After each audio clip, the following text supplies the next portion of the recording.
बहुत सारे जो है वो बाहर काम करने जाती हैं तो उनको घर के लिए समय नहीं मिलता है। दूसरी चीज है वो लोग कहीं ना कहीं शिक्षा से कट गई हैं, तो एक है कि उनको शिक्षा से उनको जोड़ा जाए, क्योंकि वो भी शिक्षित होंगी। अगर वो शिक्षित होंगे तो अपने बच्चों को अपने घर में खुद पढ़ा सकती हैं।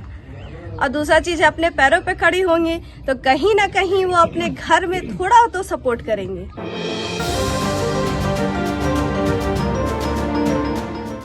वजह बताइए।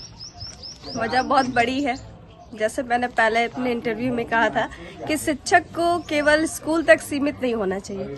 जब तक शिक्षा दीवारों से बाहर नहीं आएगी तब तक लोग शिक्षित नहीं होंगे और जागरूक नहीं होंगे, और एक अच्छे भविष्य के लिए जागरूकता बहुत जरूरी है।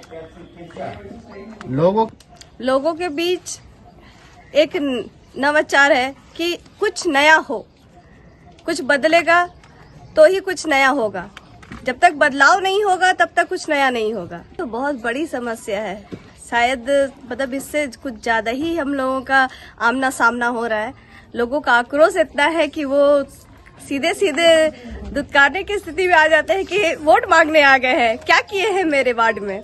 तो वो आक्रोश जो है, उनका जो फ्रस्ट्रेशन है वो साफ साफ दिखता है। काम तो हुआ है लेकिन उस काम को प्रॉपर चैनलाइज नहीं किया गया है। साफ है तो आप क्या कीजिए? विजन है, जो काम अधूरे रह गए हैं उनको पूरे करें, और जो मेरा अपना पॉइंट ऑफ व्यू है, जो मेरा अपना सोच है, उस सोच से उस वार्ड को बेहतर से बेहतर बनाने की कोशिश करें।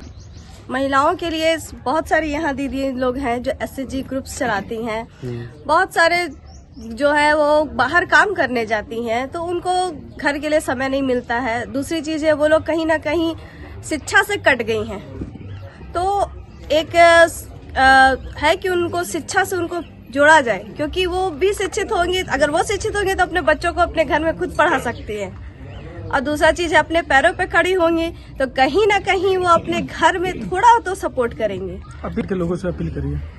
मैं अपने वार्ड के लोगों से बस इतना अपील करना चाहती हूँ कि मेरा नाम रीना कुमारी है और रीना महतो।